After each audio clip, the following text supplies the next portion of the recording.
I think this is the first cool day that we've really had this year.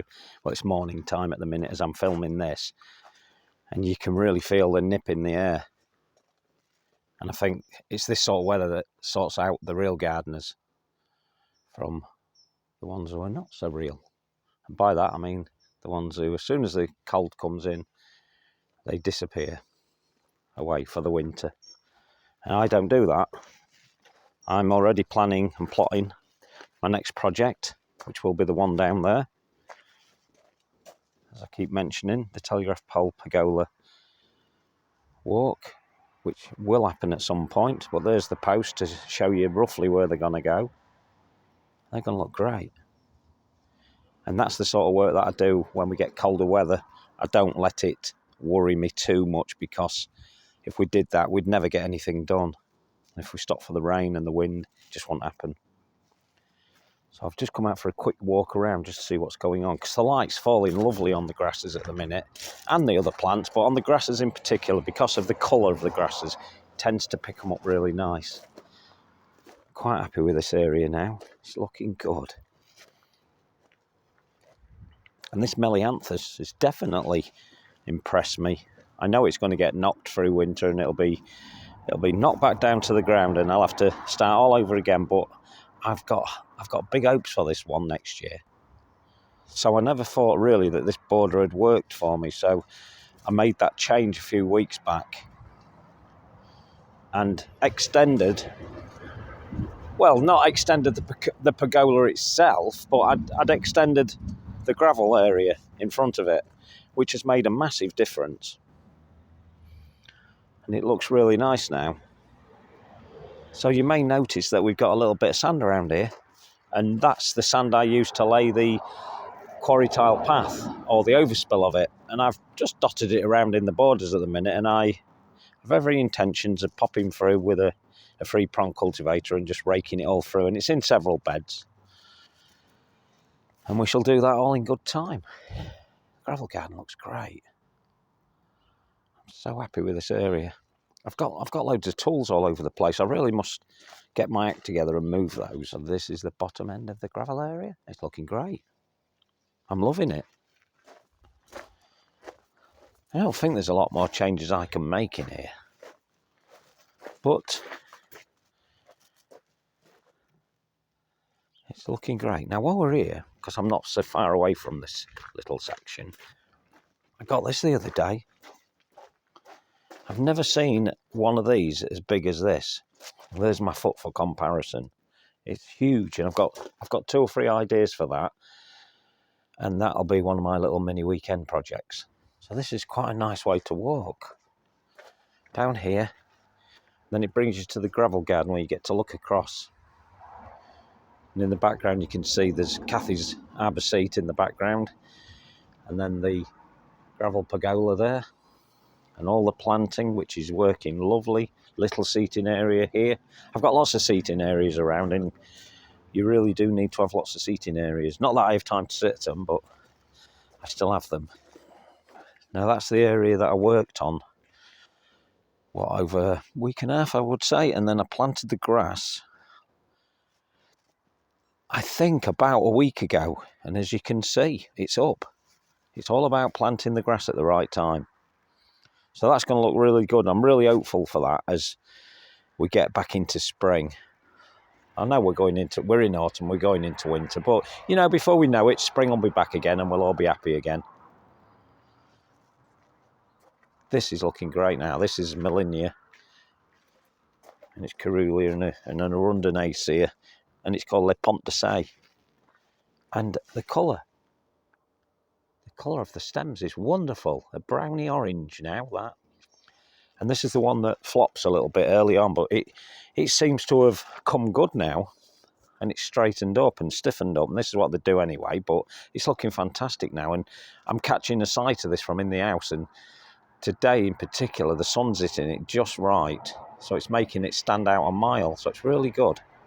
I put it into a pot because I wasn't happy with it in the garden. I felt it was not doing itself any favours and was flopping into the rest of the plant, so we've removed it. It's not really in the right place there, to be honest, because it's too close to that big miscanthus. behind it, which, may I say, is looking fantastic. Look at the seed heads on that. It's amazing. This is why I love Miscanthus. This is Poseidon. And it's looking really good. And that's only been in just over a year.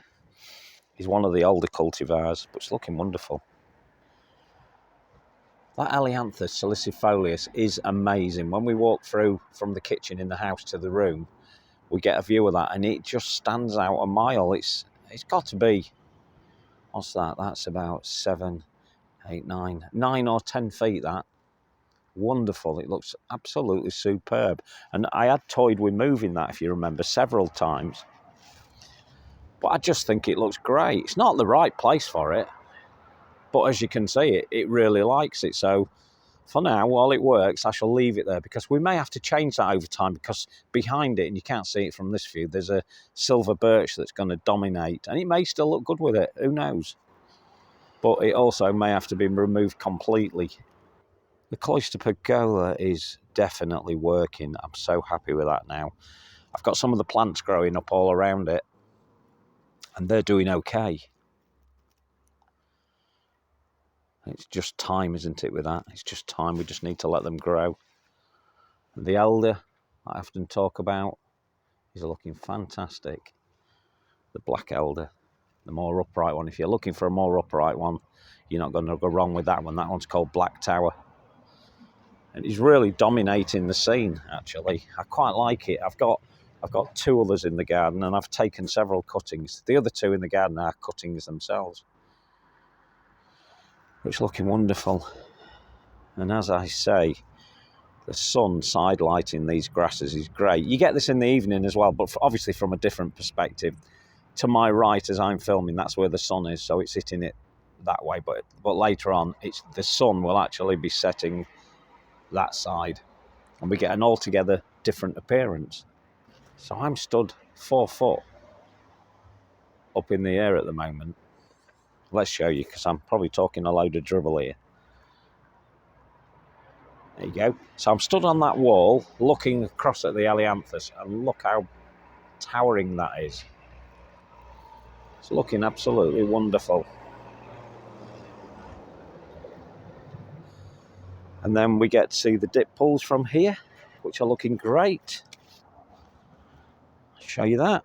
And this new area is going to make a massive difference next year to that. Once I get the grass cut next year, that'll not happen this year. I shall leave it alone, let it do its thing, but it's doing so well now. And I obviously put this grass all the way down there as well. So this area is looking great. The box edge is definitely going to work. In fact, it's working now. I can just see it. I've already done a little bit of trimming, as you can see at the base. So I need to remove that, really.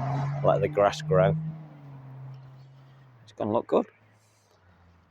And we have the dip pools. They're working nice. There's a bit of pondweed in there I need to get out. I only planted the main plant that you can see, but there's some sort of a pondweed found its way in. And the rhium behind it's doing really, really nice.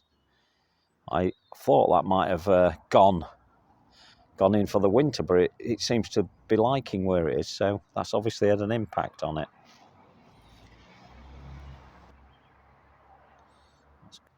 It's more of it's classed as a small tree, or it can be a large shrub should you prune it correctly. And remember, I did a YouTube on how to get that looking like it is now, because when I first moved here, when me and Kathy first moved here, the leaves dropped right down to the ground. They were down at ground level, and it was spoiling it. And you buy Corylus really for that. And it's the hazelnut. That's Avellana contorta, that particular one. And it's wonderful. I love it. I have to say, we're well into October now. We've still got a lot of colour going on here. And for me at the moment, we're not getting all the autumn colours that I know are going to come into this garden. And I'm in fear at the minute that we might not get a great show, because it's taking so long for things to go over, and the cold weather hasn't hit us properly, which is what great autumn colour displays rely on. But anyway, we shall hope and live in hope that we get some nice colour displays. That grass there, that's Ghana. That's always had it, but that practically grows like that from day one with that colour in the leaf. And that's the one that I moved, but he's looking good. I know it's going to look great next year. So looking up this way here, it looks good. Some of the grasses, again, are standing out. And again, at this time of year, this is what we expect. The fluffy seed heads of grasses like Miscanthus come into their own at this time of year. And they look really nice. I know a lot of people don't like grasses. You obviously know I like grasses. And I grow a multitude of grasses, different varieties. The Miscanthus being my favourite family of grasses, really. I'm constantly adding to my collection. So some of the autumn colours are starting. This is Pinus contorta Chief Joseph, and it's starting to go into its yellow autumn winter coat now, and it will remain so till spring. So that's going to look pretty good. This is Miscanthus Samurai, and it always has that colour. That's why I really like this one. It's absolutely fantastic. Very slow though. This is only failing. It's very slow, but it's lovely. But the overall look in this area is looking nice now. We've a way to go yet, to be honest, because I've got to wait for this pergola to be built, and then we've got to start what I keep calling editing. And by that, I mean getting the planting schemes right, moving things, adjusting things. Don't be afraid to move things and adjust things, because it needs it. Nobody gets it right the first time. Even garden designers, when they do it, they just walk away from it, leave it, not realising that actually some of the bits may not work. And then there's nobody there to readjust it to their plans. This is Eupatorium Skinny Mini. And it's fantastic. It looks good at this time of year. Here's all the seed heads. Now, you've got to be aware that these are going to self-seed around. You are going to find them in the garden.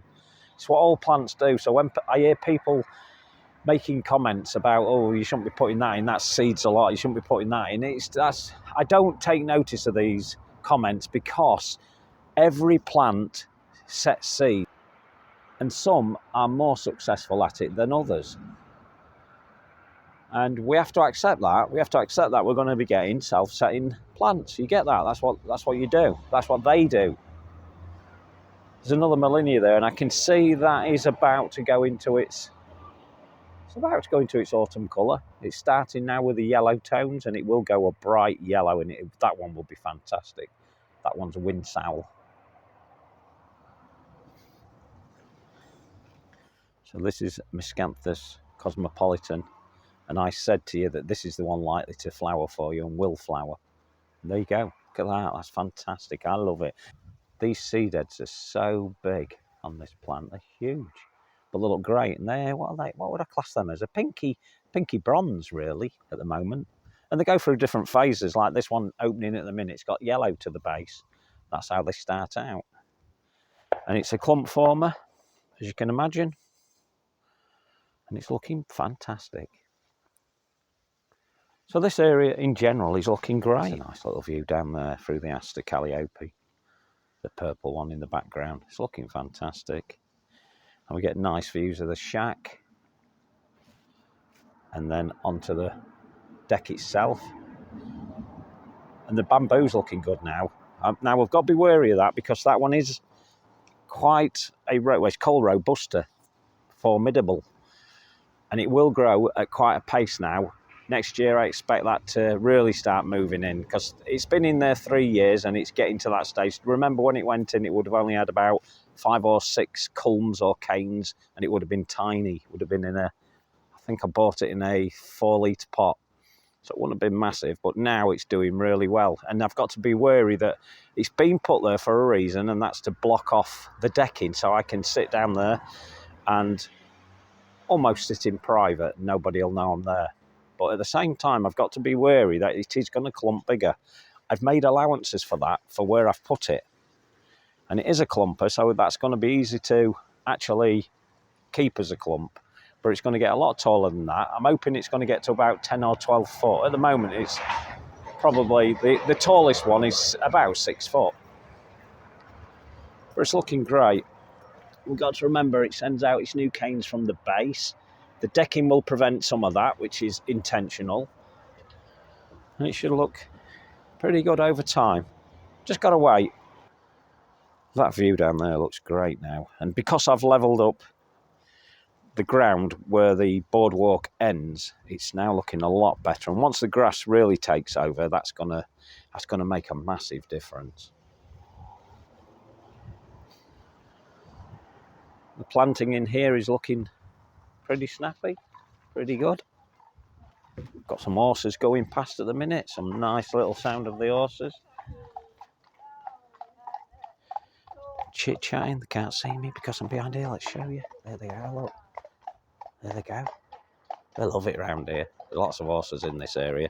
I love to hear that sound in the morning. There's nothing more typically countryside than the clip-clopping of horse hooves. It's wonderful. Absolutely brilliant. Cloister Pergola looks good from up here as well. And this is intentional. A lot of my areas are designed to look good from other parts in the garden. And it's what I'm always mindful of when I'm building sections. So you can see, I'm up on the decking and I just get these great views. If we just sweep around and show you, these are the views that I get. I love it. Absolutely love it. Then I'll have little wacky things like this little pinnacle. This was a gift. The thing on top there was a present at one point from Kathy. And we've used an oak post to stick it on top. And it's just there to add interest, really. So let's go around this area here. We'll walk up here. Down to the nook, into the nook. And is there anything to do in here? All but top it up. So I see a pigeon's met its end. I wonder who's done that. Anyway. Right, so under there, we've got a bit of weed going on. Again, another weed there. In fact, let me get this one out before it actually sets its seeds. So we've got a bit of weeding to do in this area, but it's not too bad. Overall, it's looking good. And this plant you're looking at now, that's Erebrotia japonica. And it's not always hardy. And it's probably certainly not as hardy up in the north. I'm fairly north, definitely compared to London. I'm well up. I'm kind of in the middle of the country. But it's doing really well. And I said, if you can get this into the right area, you're going to do really well with it. And I just love this little shrub, because it is a shrub for us. It's not a tree. I may have some of my friends from abroad where this grows naturally pointing out that's a tree. Yes, it is a tree, but not in the UK. It simply becomes a shrub. It doesn't really have the right conditions. Here's Hamish for all you cat lovers. Following me. It seems every time I come out, he comes out and follows me. And he never really comes to me when I haven't got the camera in my hand. But as soon as I've got the camera, he tends to follow me. Hamish, come on. Show your face. Hamish. No, he's not interested. Not interested at all. Oh, well, he's making out he's not interested. He's a bit of a prima donna. That's a nice view down. That's always been a nice view down there from the nook, looking down the garden, looking great. So the nook in general, happy with it, very happy with it. So as I record this, the sun is coming across all of this and sidelighting. It's quite low in the sky now because we're in autumn and we're heading towards winter. So we're going to get these types of mornings where we have some lovely scenes, to be honest. And if you can get out in your garden at this time of year, it's a good time to do it. Here's another Elianthus. This one is Salicifolius augealis that I always talk about, and I love it. Just love it. This one's more lemon than the ordinary Salicifolius, and it's more rugged. And we've had a little bit of wind damage. We've had a lot of rain, a lot of wind, and all I'll do with those is just remove them, snap them, take them away, put them in the bin, green bin. This hydrangea is doing quite nice now. It's quercifolia, the oak-leaved hydrangea. I don't think I need to explain why it's called that. I think it's quite obvious there. And then the walkway down here is looking good still. Don't forget this is an access path. I really do need this. And I like it, actually. Quite like it. And Hamish the cat loves running up and down here. So here we are at the back of the dip pools. And it's looking good still. And I have yet to sort out the bit where the sleepers are. You can see I've not got round to that yet, but I've had so much to do. It's understandable that I can't do everything, and I've got so many little projects on the go that I try to finish, and I try to complete everything, but it never happens. But I will get to it eventually, and we will disguise that. It's a simple fix. But looking above the sleeper, you can see now that is lovely and level, which is what I wanted. It did look good when it came down to the pond, but it just, you know, people were walking on it, and I noticed as I've had the garden open, people do struggle a little bit with that area. And I want it to be more accessible for people to walk in it and enjoy it. So I wanted to level it out a little bit, and I've done that now, and it's looking great. And here's the path that runs up to it. So next year that's going to look wonderful, I think. It's going to look great, especially when I mow it, because I am a bit of a stripy lawn man. If I've got a bit of a lawn, I do like to stripe it. It just looks good. It does. I mean, lawns do set off some of the borders. It is a fact. And I often say get rid of your grass and put paths in or put borders in. But sometimes it is the right thing to have a bit of a lawned area. And that's what I've done here. And this looks great from here. Again, great views.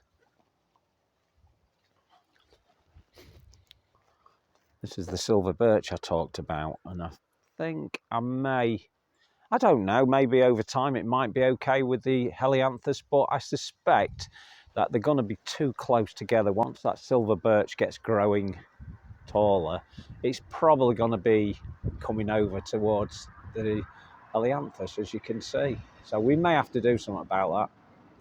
I don't know. We'll see.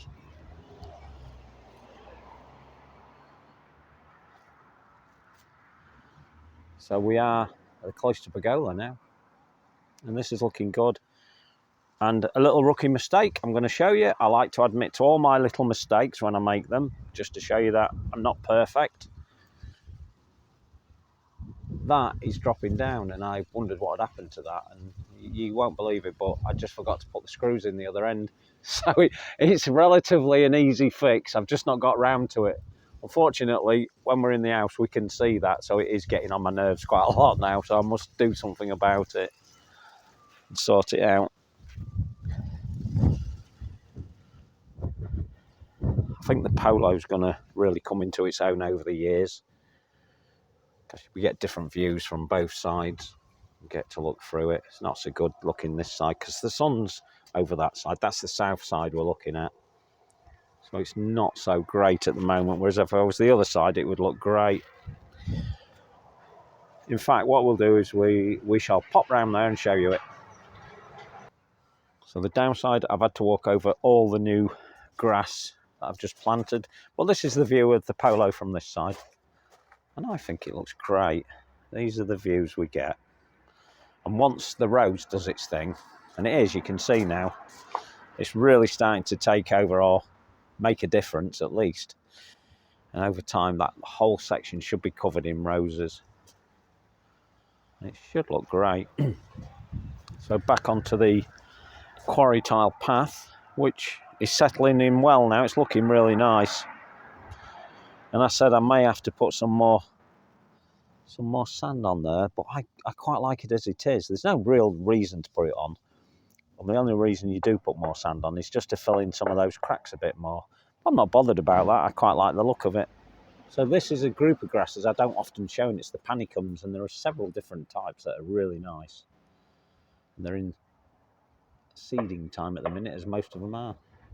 But they look good because a lot of them are straight and upright and act as a resting point for your eye in the garden. They're really nice. It's a bit disappointing, this one at the minute, this Miscanthus. This is Memory, and last year it looked wonderful, but this year I'd actually lifted it in spring when we made the floating deck, and I had to move it around and I had to split it, and it'll do fine next year. It'll be absolutely fine. It's in other parts of the garden as well. So we just need to give that time. It's going to look all right. It's just not having as many flowers as it had last year. And those seed heads will really fluff up over time. And should look quite nice. They should push a little bit further up, hopefully. But we'll see. Calamagrostis, side lit, looks fantastic. That's Cal Forster. And then the euphorbia is looking great. I know I mention a lot of the same plants each time, but, you know, that's what I do. Unusual. Kniphofia tawny king has started to flower. I know it's quite a late flower, but not usually as late as this. It's all to do with the weather.